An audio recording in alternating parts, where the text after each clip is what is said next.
dejarles ahí. Espero que hayan tenido una buena semana en cualquier ámbito. Como les dije, un gusto otra vez volver a impartir la clase. Si tienen alguna duda respecto a protocolo, pues esta es una oportunidad para poder plantearla. En el tema de las actas notariales revisé algunos. Miren, revisé las que me empezaron a llegar el miércoles, que eran poquitas, tal vez unas 8 o 12, que me daba tiempo, pero así como el jueves en la noche o ayer en la tarde-noche, la verdad es que ya me era imposible, me estaban a llegar los correos de las tareas. Entonces ahí sí, no les voy a mentir, me costaría un montón revisarlas minuciosamente. Entonces vamos a estar revisando en la semana.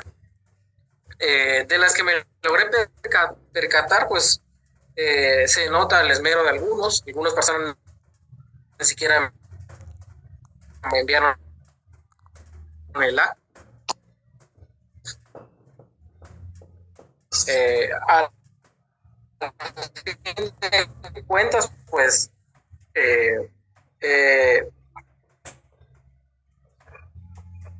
y segundo, porque sí toma en cuenta toda esta participación. Se le corta un poco. No se escucha bien. Buenos días, voy a...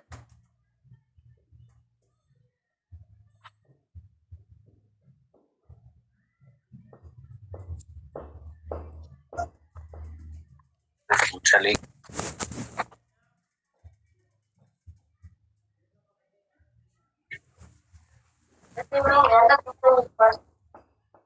Ya voy de vivo.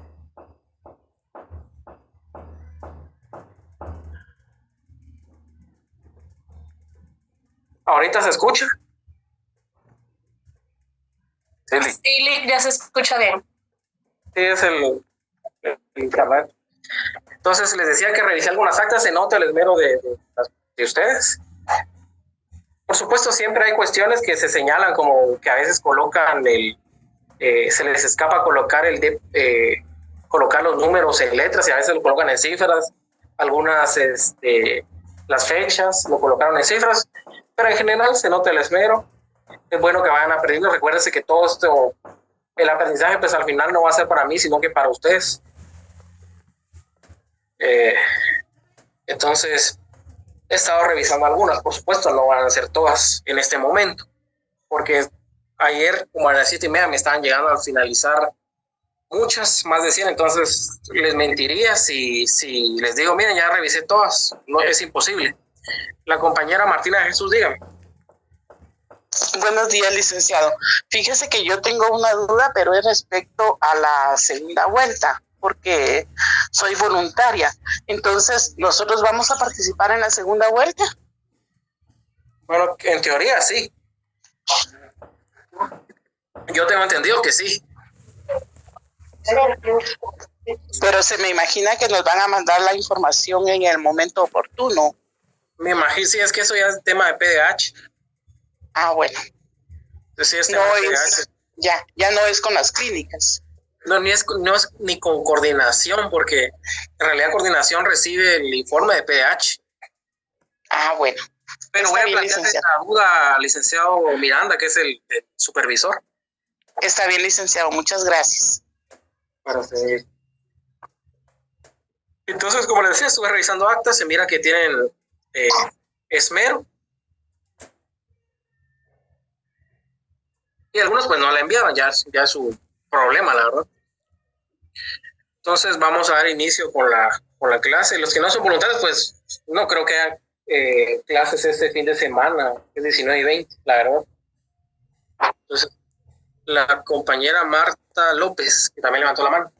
Licenciado, fíjese que yo tenía duda con relación al acta de qué timbres llevaba, porque realmente nunca había hecho un acta de esas y no le coloqué. No sé si hay algún problema. No, como estas actas que yo les envío es para que practiquen y para si tienen alguna duda y aquí venir a plantearlas. En el caso del acta notarial, como es un acta de requerimiento, pero es un acta notarial común, es un timbre de 10 quetzales notarial y 50 centavos fiscal por cada hoja. Sí, y siempre en el modo de redacción al final va ante mí el sello y la firma, ¿verdad? Sí, ante mí. Aunque en mi caso particular, en las actas de jurisdicción voluntaria, yo no acostumbro a colocar el ante mí. Me firma la persona y firmo yo abajo. Pero ya es tema particular mío. Ok, yo pues mandé a hacer un sello para lo del protocolo, como tal, para la práctica del protocolo, y pues usé mi sello en esta porque ya me lo entregaron, y estaba esperando también lo de los timbres, pero no me dio tiempo de imprimirlos, entonces se lo subí así, por eso tenía la duda. Gracias, Lick. Yo se los mando para que así como en su caso, pues si tiene alguna duda, vengan a exponerla en la clase. Muchas la compañera Helen Jackson. Gracias, licenciado. Igual la misma duda, solo que yo sí coloqué el timbre de a 50 centavos usé el reverso y el anverso. No sé si también en el anverso hay que colocarlo. Porque No, yo usé... Ajá. Es por hoja. Ok. Porque yo usé el reverso, el anverso y otra página más. Entonces la otra página más, si es del acta, sí, por eso al momento que uno cierra el acta, dice se finaliza siendo cuando son las 10 horas con 13 minutos, la cual está contenida en una hoja o en 2 hojas. La que firmo, la que adhieren los timbres de ley, o los describe a las que le adhieren un timbre de 50 centavos fiscal o un timbre de 10 notarial. Sí, también respecto a eso, porque yo coloqué usando una hoja y una página. Entonces tendría que colocar la cual está contenida en 2 hojas. Ok. Eso. Gracias, licenciado. Gracias. Aquí no es como en la razón del testimonio que tiene que hacer constar en el anverso y el reverso, solo que haga constar cuántas hojas son es suficiente.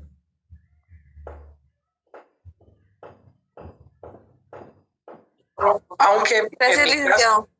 Yo sí, en mis actas, cuando son actas muy grandes, sí prefiero colocar la primera hoja que se encuentra impresa en ambos lados y la segunda únicamente en su lado anverso. Para tener mayor seguridad, digamos. El compañero Sergio, cuénteme. ¿Qué tal? Buenos días, Lick. Buenos días.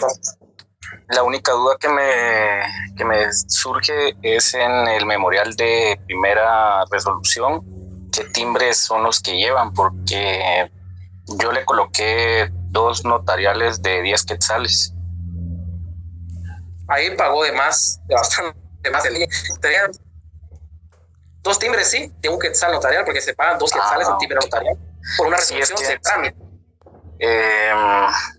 Bueno, sí, es que mi error fue que en el ejemplo que yo tenía para hacer la primera resolución, no lograba determinar el monto de los timbres. Entonces, la verdad es de que sí estaba un poquito a trastiempo. Entonces, más o menos vi que decía notarial, pero no lograba definir qué valor era. Pero era mi única duda. Si pasa eso en la práctica, lo único que le van a decir es que pagó de más el impuesto, pero no habría ningún problema. Sin embargo, en la ley de timbre forense y timbre notarial, en su artículo 3º, numeral 2, la literal ley estipula: en las resoluciones de trámite que dicten los notarios en cualquier asunto que se gestione en la jurisdicción voluntaria, 2 quetzales por cada resolución, y en la resolución que termine el asunto, 10 quetzales. Entonces, 2 quetzales en todas las de trámite, y solo habrá una resolución que es la final, donde pague 10 quetzales, que es lo máximo que va a pagar en impuesto. El compañero fue Daniel, cuénteme. Buenos días, licenciado, compañeros. Yo tengo una duda también en la resolución del proceso sucesorio. Al menos en el modelo que yo tenía, solo aparece el nombre o figura el nombre del causante y no del requiriente. Entonces, mi duda es, ¿en esta resolución es solo el nombre del causante o hay algún apartado donde haya que incluir el nombre del requiriente también? Mira, lo que se hace es que seguidamente de ese apartado le coloca del causante tal y tal, a solicitud de la persona que lo está requiriendo. Para ser más claros, digamos, en la resolución. Pero en realidad a lo que le está dando trámite es al procedimiento sucesorio intestado de ese causante. Entonces está bien la resolución. Muy bien, gracias por la aclaración, licenciado. Vamos a ver, la compañera Silvia Melgar. Sí, gracias. Sí, buen día. Solo una duda, cuando uno pone documentos que van seguidos de la escritura y son, digamos, hojas de papel bond, pero que van insertadas en el protocolo, ¿se les tiene que poner el número de folio? ¿En qué folio queda en el protocolo? Sí, porque cuando lo está ya introduciendo al protocolo, como forman parte del protocolo, tienen que llevar folio. No sé. Y como ya no se pueden extraer del protocolo, tienen que llevar folio, son parte del protocolo. Los anexos son otras cuestiones. Aquí usted me está hablando de documentos protocolizados, me imagino, ¿verdad? Exacto, Lic. Ajá. Sí, entonces ahí sí tienen que llevar folio porque son parte del protocolo. Los anexos sí van al final del protocolo, pero cuando hablamos de anexo, pues hablamos de las constancias de los avisos, de los testimonios, de la copia legalizada de los de la visa de ICABI a las municipalidades, la constancia de la compra del protocolo, la apertura del protocolo, esos son atestados. Ahora si va a protocolizar un documento, sí va inmerso dentro de las hojas del protocolo de papel especial sellado. Ok, gracias. Para servir. Licenciado, disculpe, esas resoluciones van inmediatamente después del acta notarial, ¿verdad? Dentro del protocolo.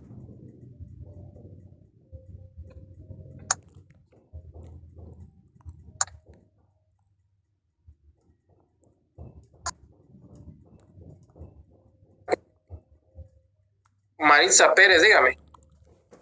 Licenciado, buenos días. Licenciado, con una consulta. Fíjese que cuando estaba redactando lo de la primera resolución, a mí me causó una duda sobre, de una vez ahí se establece la fecha y la hora para la junta de herederos. Sí, porque conforme esa resolución usted publica los edictos. Ya, entiendo. Gracias, licenciado. Ahí tiene que fijar el día y hora, porque si no tendría que llevar a cabo otra resolución para fijar día y hora. Entonces, por temas prácticos y temas de economía, digamos, aquí sería economía procesal, va en la primera resolución.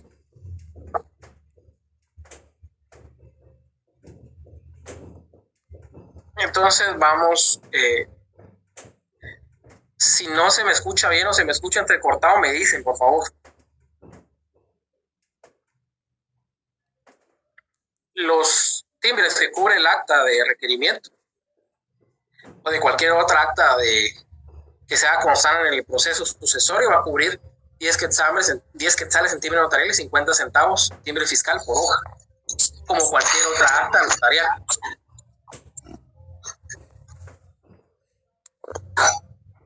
Solo les encargo los micrófonos, por favor.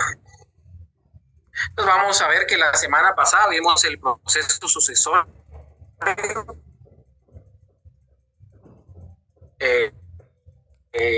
intestado.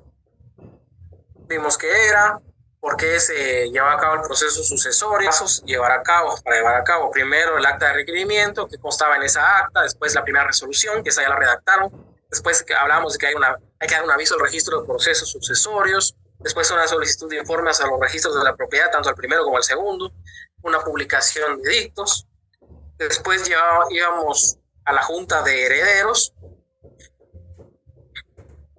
el cual hablábamos, la compañera preguntaba que si desde la primera resolución se fija día y hora para la junta. Sí, desde ese momento usted tiene que ver en cuánto tiempo va a llevar a cabo la junta.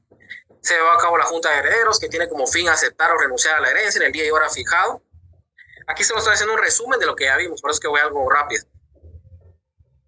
Después de la junta de herederos donde hayan aceptado la herencia, pues se lleva a cabo el acta notarial de inventario. En el acta notarial de inventario usted la va a realizar conforme los avalúos que usted tenga ya a la vista, donde consten ya los bienes y el valor de esos bienes. y al tener el avalúo, pues le corre audiencia a la Procuraduría General de la Nación. Esta audiencia se la da a través de una resolución también. Por el estado que guarda el expediente de esa audiencia sucesorio intestado extrajudicial del causante tal. Firma y sella la resolución, timbre, 2 timbres notariales de quetzal para cubrir los 2 quetzales el timbre que lleva esta resolución de trámite, como cualquier otra resolución.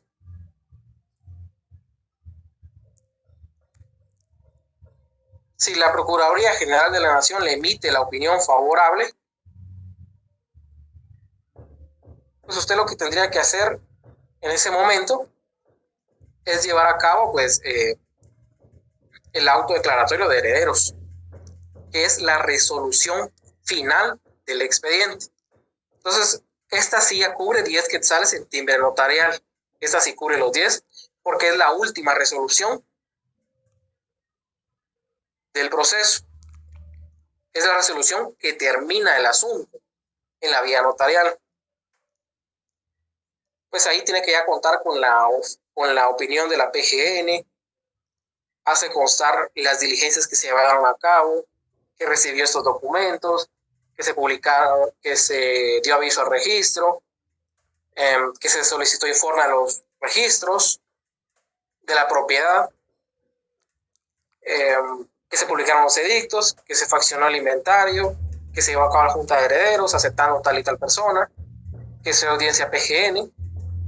Y por último, lo que tendría que hacer constar en el auto es, primero, declarar procedentes el proceso, y segundo, declararlos como herederos legales o ab intestato a los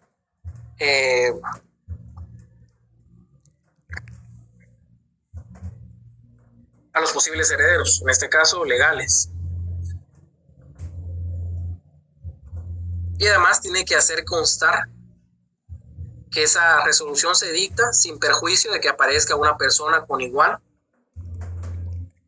o mejor derecho. Entonces ya tiene el auto declaratorio, ya tiene el expediente completo de jurisdicción voluntaria del proceso sucesorio. Este expediente también tiene que ir foliado. Todas las actuaciones dentro del expediente tienen que ir foliadas. Cada nueva actuación que se incorpore se lleva a cabo la foliación. Entonces aquí terminamos con la fase notarial del proceso sucesorio intestado.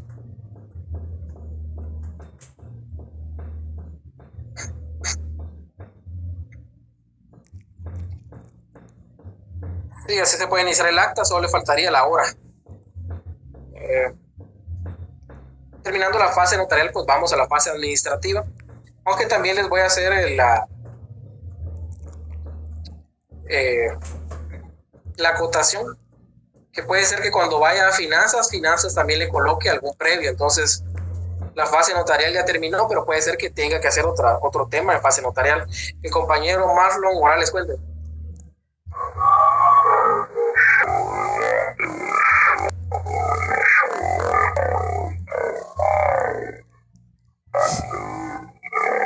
No se escucha bien el micrófono, compañero.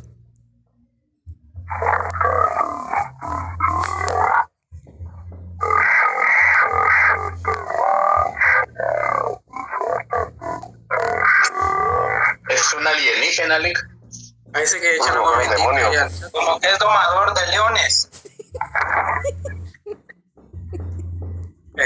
Bueno, ahí se le metió el diablo, le entró a la computadora, no sé, hay que echarle agua bendita. Entonces, no se escuchaba bien el micrófono, compañero, no sé si por temas de la tecnología o intencionalmente, no sé. Entonces, vamos a la fase administrativa, que sería la remisión del expediente a la sección de herencias, legados y donaciones del DICABI, de Finanzas Públicas. Como les dije, el expediente tiene que ir foliado. Y además, mediante memorial, acompañan el expediente a la sección de herencias, legados y donaciones. ¿Para qué se acompaña el expediente a esta sección de herencias, legados y donaciones? Porque la transmisión a título por causa de muerte también causa impuestos. Es un hecho generador de un impuesto, que es el impuesto de herencias, legados y donaciones. Entonces, lo que hace esta sección es llevar a cabo la liquidación, es decir, calcula respecto a los bienes, respecto al líquido de los bienes, cuánto va a ser el impuesto que ustedes sufraguen por llevarse a cabo la transmisión de esta herencia. ¿Cuál es el problema de las liquidaciones en Guatemala? Solo permito.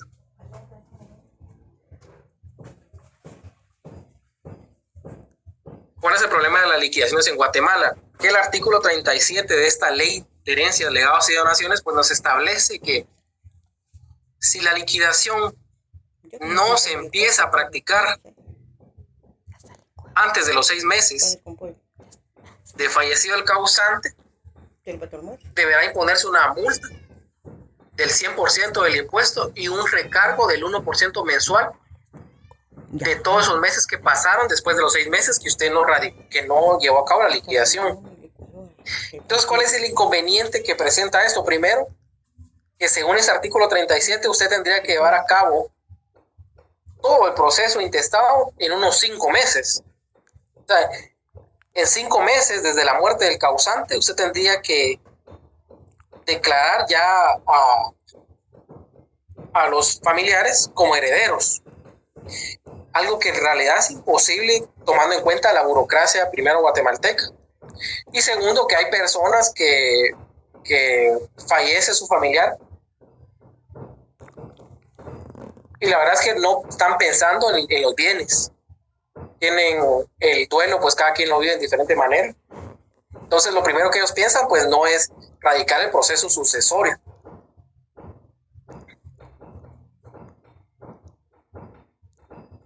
Artículo 37 de la Ley de Impuestos, de Herencias, Legados y Donaciones. Ese es el artículo, vamos a ver. Esa es la ley que aplica aquí en la fase administrativa, la Ley de Impuestos, Legados y Donaciones. El compañero Julio, cuénteme. Porque no le salga también a usted el chambú por ahorita. Yo creo que no, Lick. Cuénteme. Lick, una consulta. En la primera resolución, el modelo la minuta que yo utilicé, tiene una parte que me causa duda, donde dice,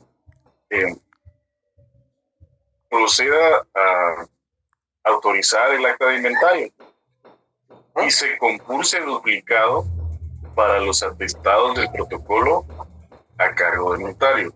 Esto yo entiendo que es el acta de inventario como tal, obligatoriamente debe formar parte de los atestados en ese año, o cómo se interpreta esto, Lick.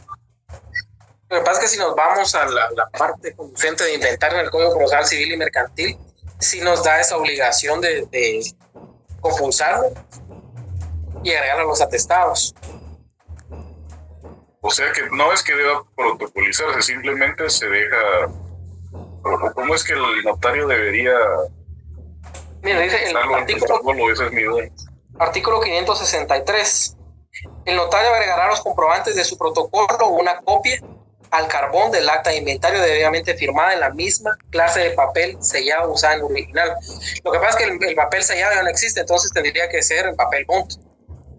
Y los atestados es lo que va al final del protocolo. Entonces, si usted lo quisiera hacer, porque en realidad es una obligación porque no tiene plazo tampoco. Entonces, si usted lo quisiera hacer, que normalmente no se acostumbra, es una copia de eso y agregarle a los atestados del protocolo de ese año. Y los atestados, pues es la parte final del protocolo donde les hacía ver que ahí consta, pues, la constancia de haber pagado la apertura, la constancia de las compras de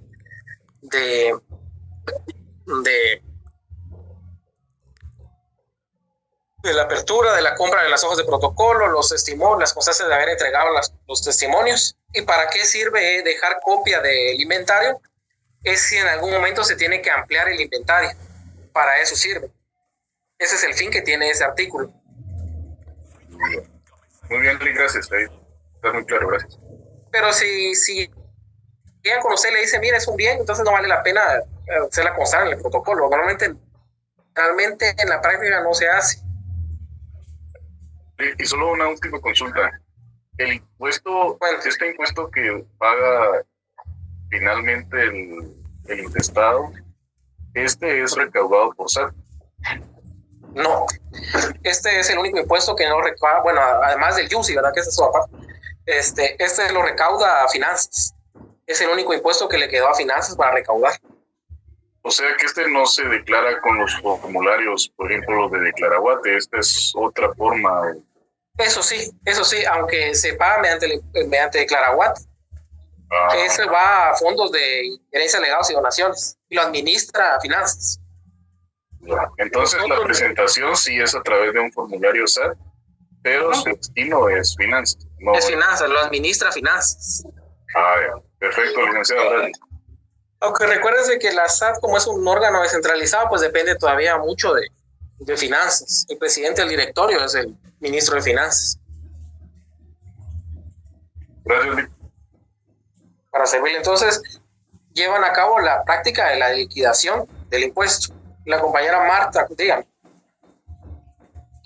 Buenos días. Es el decreto número 431, ley del impuesto de herencias, legados y donaciones. Sí, exacto. Esa ley es bastante antigua. Gracias, Lick.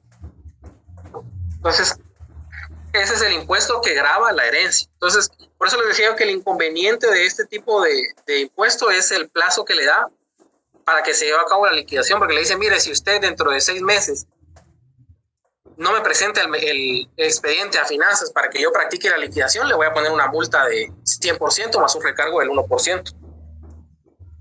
Entonces le está fijando un plazo de 5 meses aproximadamente para que lo radique y para que lleve a cabo todo el proceso. Y seamos sinceros, es casi imposible que un proceso de estos en 5 meses esté el auto declaratorio de herederos.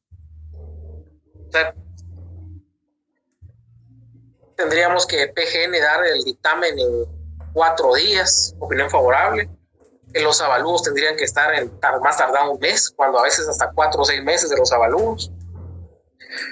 Entonces, la administración, creo que esto tendría que ya ser reformado en cuanto al plazo para que no incurran en multas, porque son unas multas que casi siempre se las van a imponer, porque es casi imposible que dentro de 6 meses usted presente el expediente a Finanzas para que se lleve a cabo la liquidación. Entonces, si usted presenta el expediente y ya pasaron 6 meses de haber fallecido el causante y usted no había presentado durante esos 6 meses el expediente para la liquidación, es decir, para que hagan el cálculo de los impuestos, le van a imponer una multa del 100% del impuesto. Es decir, si los bienes, la cantidad son de, digamos, 100,000 y el impuesto son de 4,000, le van a poner una multa igual al 100%, es decir, 4,000 de impuestos y 4,000 de multa, más el recargo del 1% de cada mes, después de los 6 meses que usted no haya presentado el proyecto para la liquidación. La compañera Catherine, dígame. Licenciado, buenos días. Una consulta. ¿Cuánto tiempo después o se tiene algún límite de tiempo para empezar el intestado una vez fallecida la persona? Mira, en realidad tiene un límite que son 6 meses y 1 año si la persona fallece en el extranjero. Sin embargo, el único resultado que tiene de radicarlo muy tarde es las multas.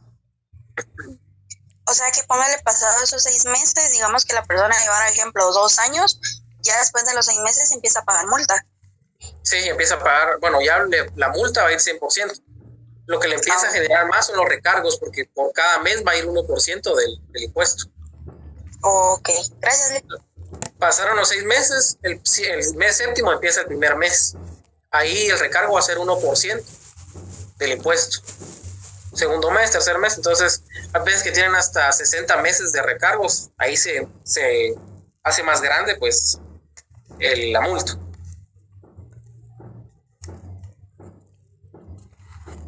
Entonces, la sección de herencias, legados y donaciones lleva a cabo la liquidación fiscal, es decir, hace el cálculo de cuánto va a pagar usted de impuestos. Entonces le va a notificar. Primero pasa a la Contraloría, porque la Contraloría tiene que aprobar esa liquidación. Recuérdense que en Contraloría están auditores. Entonces, temas impositivos son los que mejor manejan este tema. Es su especialidad. Si la Contraloría aprueba esta liquidación, le van a notificar a usted como notario que tiene que hacer el pago del impuesto, si hay multa, de la multa y el recargo. Y le dan 10 días para que haga el pago de este impuesto, multa y recargos. Y si usted no paga, si el solicitante, en el caso requirente, no paga en esos 10 días, va a haber otra multa del 100% sobre la totalidad. Entonces ahí estamos hablando de multa sobre multa sobre multa y recargos sobre recargos.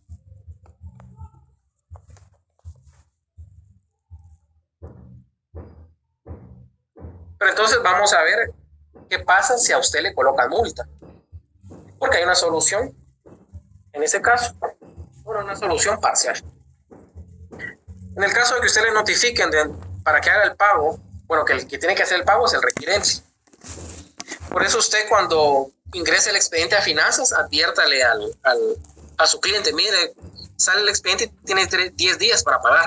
Si no paga, le van a poner multa, así que tiene que estar ya preparado con el impuesto. Y le va a hacer usted un medio cálculo, un aproximado de cuánto más o menos va a ser el impuesto.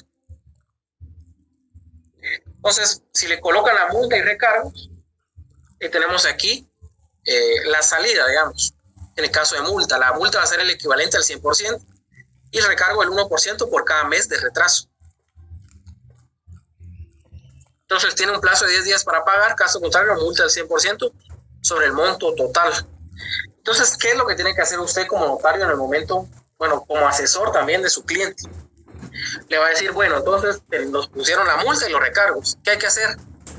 Hay que pagar mediante el formulario de Declara Guate únicamente el impuesto. Únicamente el impuesto. No pagar ni la multa ni el recargo.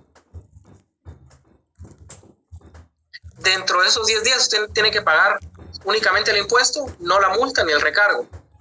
¿Y qué va a hacer con la multa y el recargo? Pues le va a pedir al presidente de la República que se lo exonere.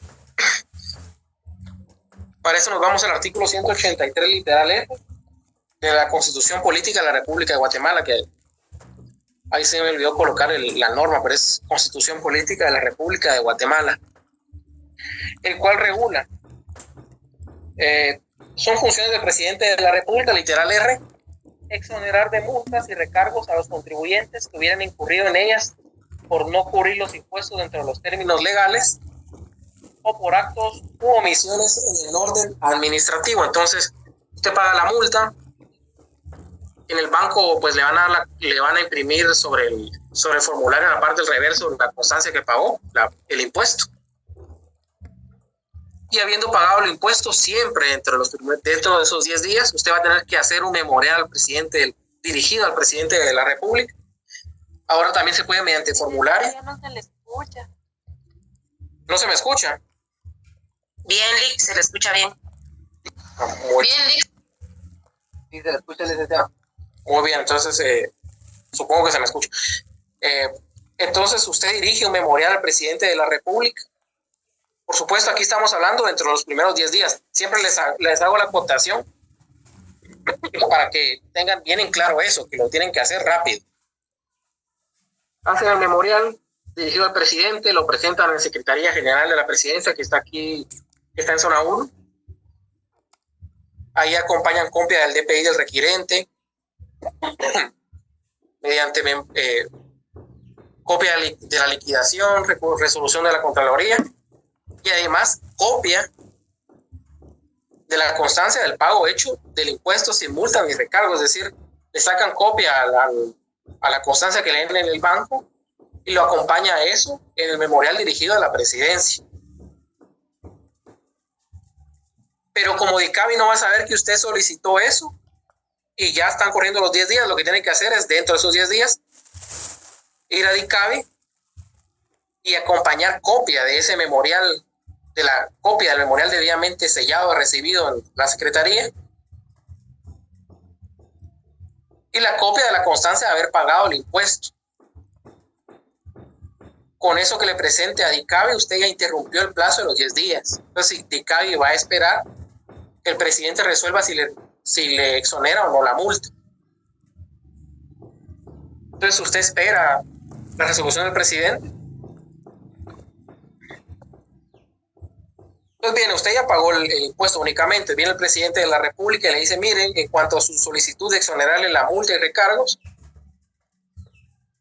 le exonero totalmente los recargos y le exonero un 70% de la multa. Entonces, con esa exoneración, usted también se va al formulario de Claraguate, llena el formulario que ahí le piden el número de resolución del presidente y paga ese porcentaje de la multa que quedó de lo exonerado por el presidente. Entonces, con esa constancia ya de lo que pagó de la multa, del porcentaje que pagó de lo que no exoneró el presidente, pues va a DICABI, presenta esa constancia en copia también, porque tiene que ser en copia, porque el original lo tiene que llevar al registro de la propiedad cuando lo inscriba. En DICABI, pues, verifica que esté bien hecho el pago. Y bien hecho el pago, pues, el siguiente paso es que le van a notificar para devolverle el expediente, ya con la copia certificada donde consta que usted hizo el pago de ese impuesto de herencias, legados y donaciones. Es decir, le acompaña certificación de la liquidación aprobada. No sé si quedó claro el tema de la multa, de cómo resolverlo, o tienen alguna duda.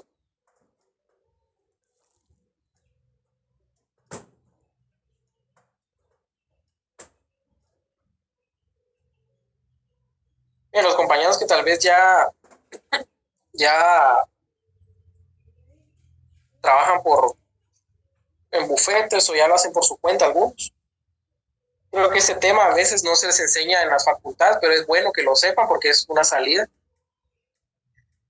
de algunas incidencias que pueden surgir dentro del proceso, como en la multa y los recargos. Porque de acuerdo a nuestra legislación, que es la ley de impuestos sobre impuestos de herencias, legados y donaciones, la multa casi siempre se la van a imponer por el plazo tan corto y tan poco razonable también, atendiendo a la realidad nacional.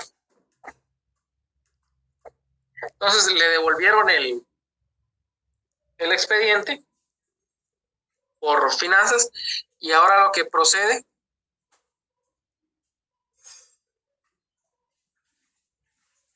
mira, en secretaría tarda un mes y algo.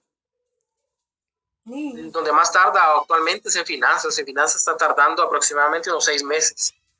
4 meses para que le notifiquen del pago y 2 meses más para que aprueben el pago. En secretaría aproximadamente un mes, por ahí. Entonces, como ya tiene en sus manos el expediente, ahora lo que procedería es otorgar un testimonio.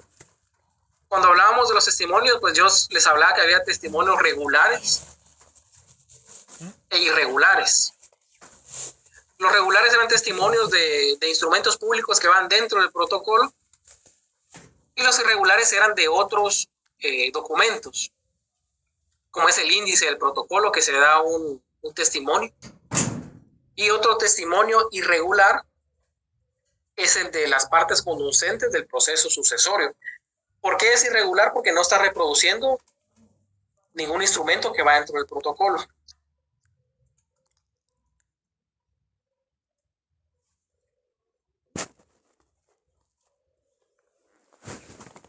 El siguiente paso sería que usted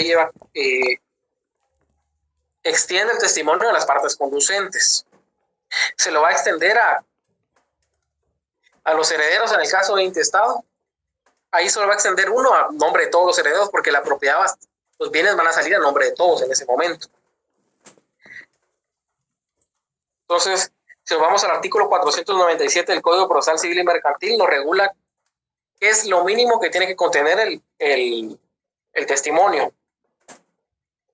El notario compulsará testimonio de las partes conducentes a cada uno de los herederos y legatarios, debiendo insertar en todo caso los pasajes que contengan el reconocimiento de herederos, que es el auto declaratorio, y legatarios, la aprobación de las actuaciones, que es la opinión de la PGN, y la liquidación fiscal. Eso es lo mínimo que tiene que contener el testimonio, pero también se acompaña el acta de erradicación,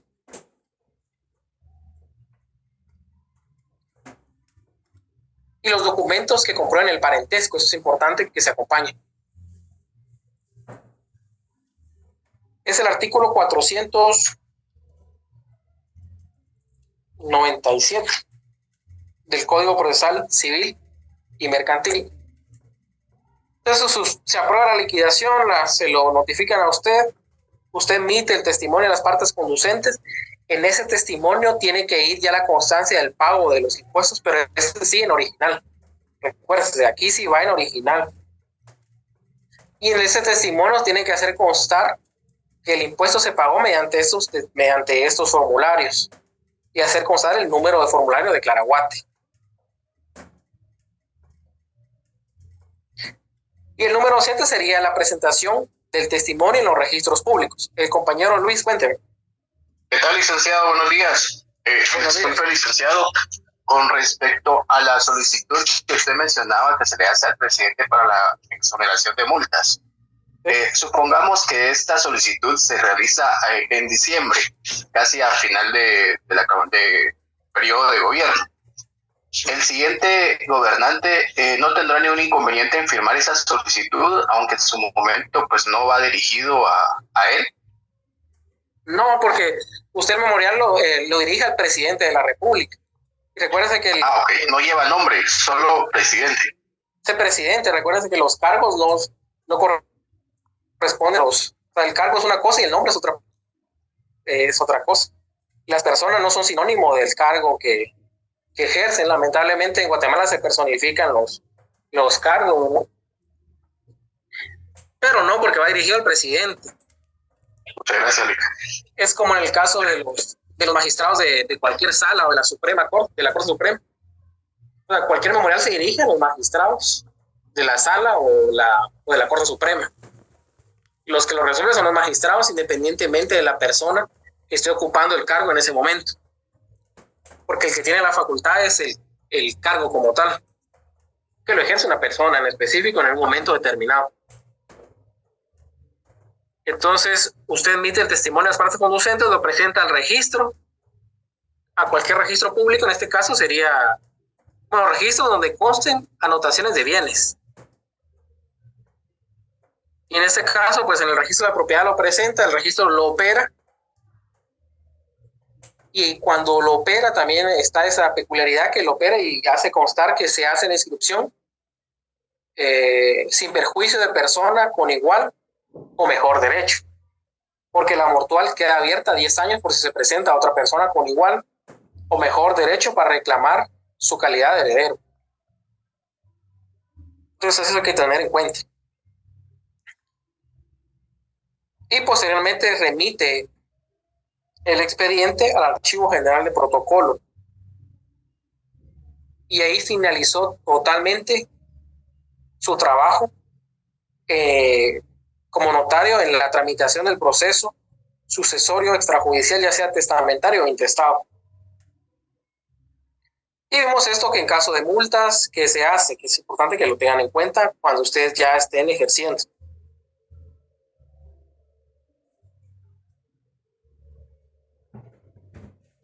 ¿Cuánto tiempo tienen para la partición? En realidad no hay un plazo como tal para llevar a cabo la partición, porque cuando se inscribe aparece en copropiedad, entonces la copropiedad no tiene ningún plazo para poder llevar a cabo la partición.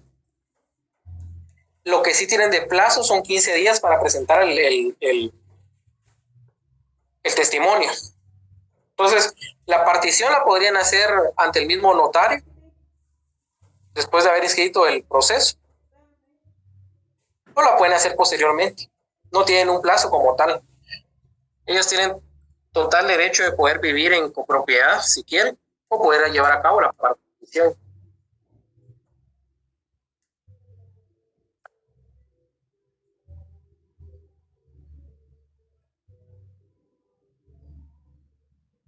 Miren, como son de las partes conducentes, ustedes al testimonio pueden acompañar las partes que ustedes consideren conducentes, las más importantes.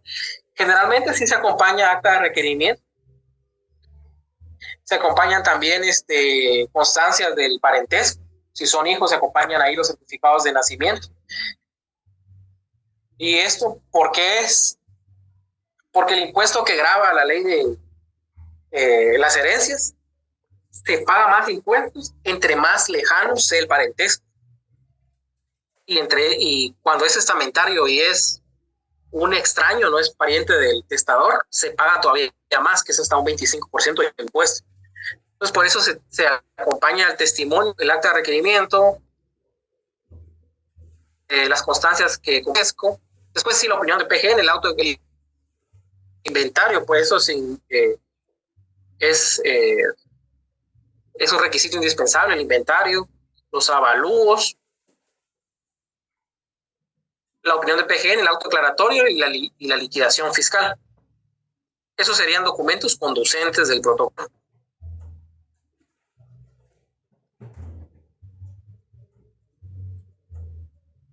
Entonces vamos con el proceso sucesorio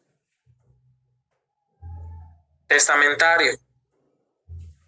Bueno, si no queda alguna duda del intestado, voy a seguir con el testamentario. Ahora sí, si hay alguna duda, un comentario, por favor.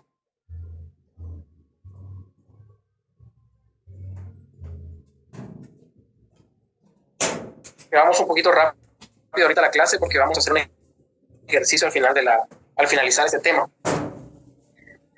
Entonces, ¿qué es un proceso sucesorio testamentario? Primero, el testamento es una declaración unilateral de voluntad, personalísima, unilateral, revocable, formal y solemne, mediante la cual una persona ordena su sucesión, mortis causa, es decir, dispone de sus bienes después de su muerte, que es una definición que da el doctor Vladimir Aguilar Guerra, hechos de sucesiones.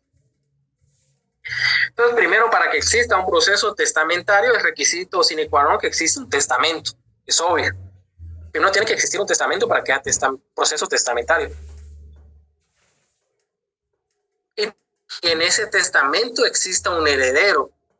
Y también que en ese testamento los bienes que estén ahí declarados existan todavía a nombre del causante. Porque si no, si él dejó 10 casas, pero las 10 casas ya no están a nombre de él, no tiene sentido llevar a cabo el proceso sucesorio testamentario.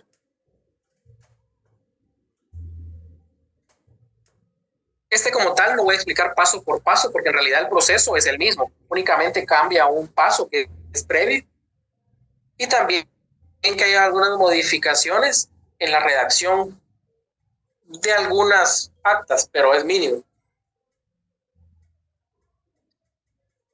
Entonces, el procedimiento de la similitud es que es casi el mismo, salvo un paso extra. Y el segundo que debe existir, al igual que el intestado, consentimiento unánime de los interesados. Si no hay consentimiento unánime en el cual los interesados dispongan que el proceso se lleve ante sus oficios, usted no está facultado para llevar a cabo el proceso. ¿Y cuáles son las diferencias? Primero, el primer paso antes de radicarse el intestado mediante el acta notarial, tiene que inscribirse el testamento. En el registro de la propiedad hay libros, hay un libro en específico que es de testamentos. En ese libro se anota los avisos que da un notario cuando autoriza un testamento. Usted como notario tiene la obligación de dar aviso al registro general de la propiedad sobre el otorgamiento de ese testamento y ahí se hace la anotación. Pero también en ese mismo libro de testamentos, cuando fallece el testador, se tiene que inscribir el testimonio de ese testamento. Todos los familiares le solicitan al notario el testimonio, el notario se los extiende y ese testimonio se tiene que inscribir en el registro general de la propiedad. Ese es el primer paso en un proceso sucesorio testamentario. Entonces, es lo primero. El segundo paso ya sería el acta de requerimiento. En el acta de requerimiento, pues ya usted hará constar que se requieren sus servicios para radicar hasta su fenecimiento el proceso sucesorio, testamentario, extrajudicial del causante tal.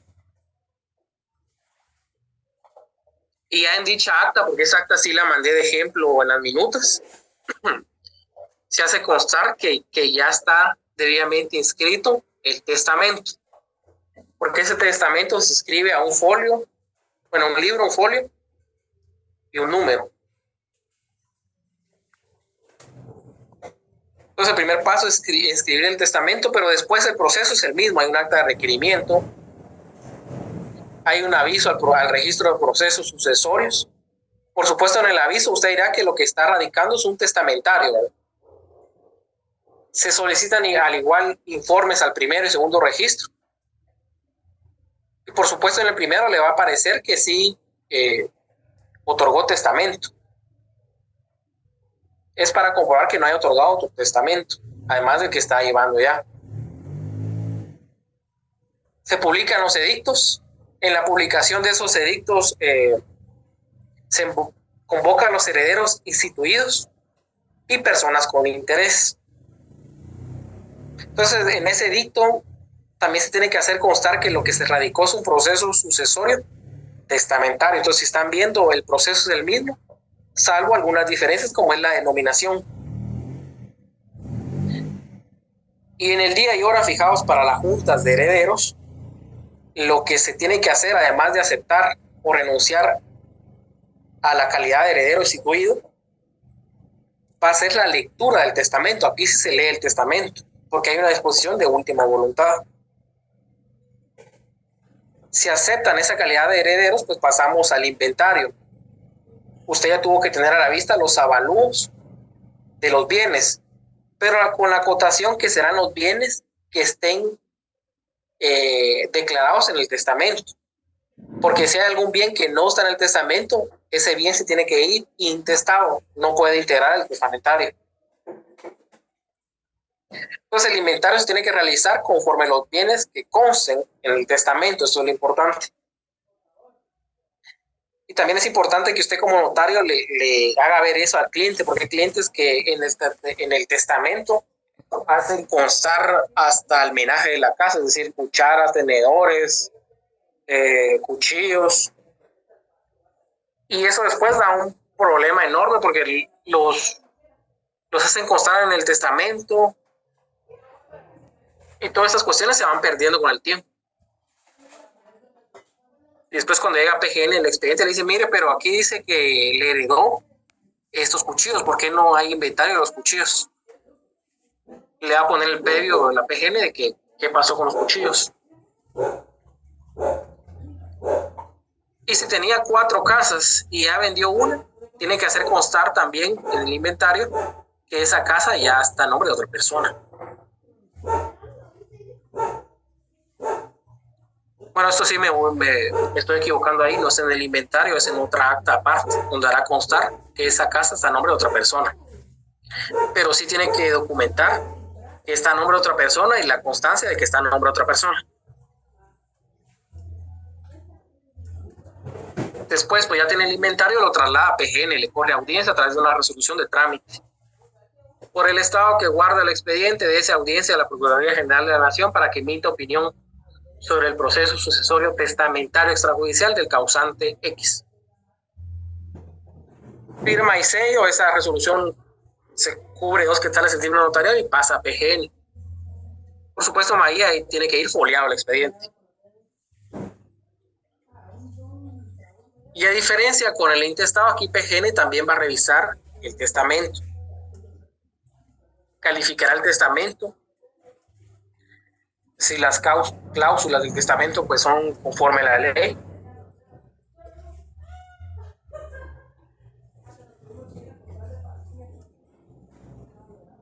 Y si todo está conforme a la ley, pues el PGN le va a emitir opinión favorable, declarando válido el testamento. Y que es procedente declarar como herederos testamentarios a esas personas. Usted después recibe el expediente, bueno, va a traer el expediente, pero no se lo manda a PGN, va a traerlo a PGN y ya tiene toda la facultad de poder llevar a cabo el auto declaratorio o la resolución final. Esa resolución final, pues, al igual que la del intestado, tiene que hacer usted tiene que llevar a cabo los antecedentes de lo que se llevó a cabo durante el proceso, que existe la opinión de la PGN. Bueno, primero que se escribió el testamento, que se radicó, que se dieron los informes, que se dio aviso al registro de proceso sucesorio, que se solicitaron informes, que se llevó a cabo la junta de herederos, que se redactó el acta de inventario, que fue a PGN y PGN dio opinión favorable. Y por lo tanto usted declara procedente el proceso sucesorio testamentario y declara como herederos testamentarios a X y a Y.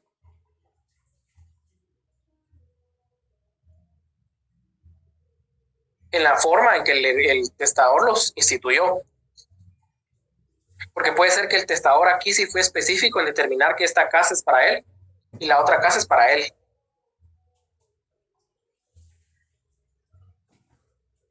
Y también aquí no existe la figura de terceros con igual o mejor derecho. Porque en realidad el testador fue el que dispuso qué va a pasar con sus bienes después de que él muera. Por supuesto, estas normas no son totalmente, voy a decirlo así, tienen limitaciones. Estas normas y esta facultad que tiene el testador de disponer de sus bienes. ¿Y qué limitaciones podría tener? En el caso de que exista cónyuge con derecho a gananciales. Ojo. En el caso de que existan menores de edad que tengan derecho a alimentos. Entonces, si bien el testador dispuso que el 100% de sus bienes iba para X persona, si hay un cónyuge con derecho a gananciales, ella puede comparecer a la Junta de Herederos y solicitar sus gananciales. Porque el testador, si bien esos son sus bienes, también sobre esos bienes pesan también obligaciones. Como hay derechos, también hay obligaciones. Entonces, tiene limitaciones también esa facultad de disponer. Y esas limitaciones son ese derecho gananciales o ese derecho que tengan los menores de edad de alimentos. Compañero Julio, dígame. Una consulta. Si dos personas que contrajeron matrimonio, pero por ejemplo la esposa recibe un bien por donación, pero sea donación entre vivos, este bien como tal se considera como parte del patrimonio familiar, del patrimonio conyugal, perdón. Están en gananciales, sí. Se considera patrimonio, pero de parte de la esposa. Aunque no se podría alegar que la esposa ya no puede solicitar gananciales porque ya se le donó eso. Porque la donación es una acción de liberalidades en ellos, dice el código. O sea que si están en comunidad de gananciales, aunque el bien lo haya recibido por donación, por ejemplo, si su padre se lo donó, siempre ese bien entra. Ya le entendí su pregunta, ¿no? Entonces no, eso no. Por ejemplo, el papá de la señora estaba vivo y él le hizo una donación entre vivos de una casa a favor de la señora. Entonces, esa casa que ella recibe como donación no entraría a formar parte del patrimonio conyugal. Si no entraría como parte del patrimonio conyugal, entonces no podría ser susceptible de gananciales. Las donaciones, lo que se obtiene por seguros, no entra dentro del patrimonio conyugal. Pertenece a cada quien. Ah, ya. Perfecto. Entonces todas las donaciones quedan fuera del patrimonio conyugal. Sí, por eso uno cuando le preguntan llega a su oficina y le dice, mire, quiero trasladar este bien a mi hijo, le recomienda casi siempre llevar a cabo una donación, aunque pague más impuestos por ese seguro. Porque puede ser que en un divorcio, en un juicio ordinario de liquidación del patrimonio conyugal, le quieran despojar de ese bien que entró en donación. Pero como entró en donación, no lo pueden hacer.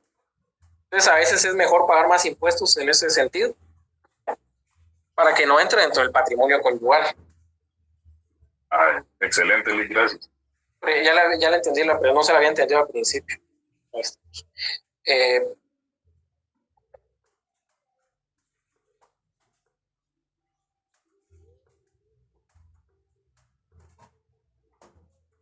Miren, en el caso de la pregunta que hace la compañera de la herencia, si es un intestado, ahí sí entraría, ahí podría heredar la esposa todos los bienes del causante, si es un intestado. Ahora, si es un testamento y el señor tiene dos propiedades, una que la obtuvo por donación y la otra que la obtuvo comprándola, la esposa solo podría pedir los gananciales del 50% de la propiedad que obtuvo comprándola el esposo. La donación, ahí no podría pedir los gananciales de esa donación, porque no entraría dentro del patrimonio conyugal. En el caso de un testamento, ahora si es intestado, pues la esposa ya decidirá si aceptar la herencia o los gananciales, ¿qué le conviene más? Pero yo les pongo el ejemplo del testamento en el caso de que el testador haya dejado como heredero instituido a su hermano, a su tío, a un desconocido, a alguien así, ¿verdad? Entonces dejó como heredero universal al vecino. A él lo constituyó como heredero universal al vecino. Pero si hay menores de edad con derechos a alimentos o cónyuge con derechos a gananciales, ese 100% se tiene el limitante de sus gananciales o derechos de alimentos. ¿Alguien más otra pregunta respecto al testamento? El testamentario, si comprenden bien que son los mismos pasos, solo diferencias marcadas, no tan marcadas, simples, pero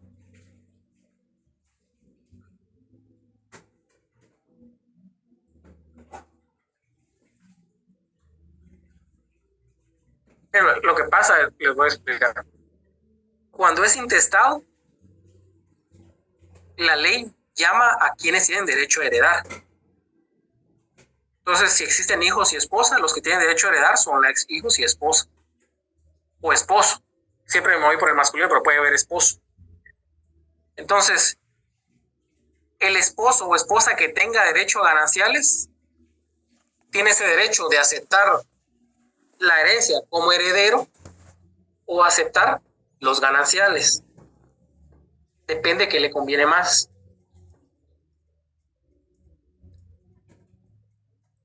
Si los gananciales o la herencia.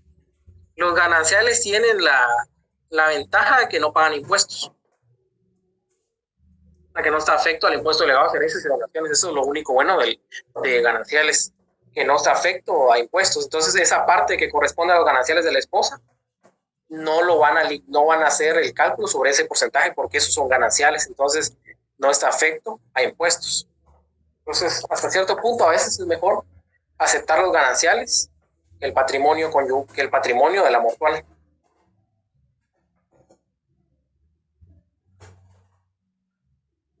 Entonces, si no hay más dudas, vamos con el siguiente. Creo que en esta clase sí nos va a dar más tiempo porque en la otra empecé muy tarde y no me dio casi nada de tiempo con ese ejercicio.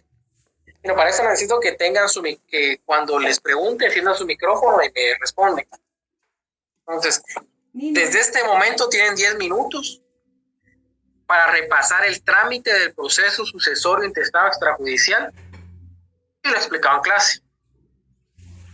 Pasados estos 10 minutos, preguntaré al azar sobre el trámite en general y lo explicado en clase. Les voy a hacer una pregunta, ustedes me contestan lo que sepan. Y la persona que pregunte deberá encender su micrófono y responder en forma concreta. Entonces yo le voy a preguntar a X persona esto, me lo tiene que responder o decirme que no sabe.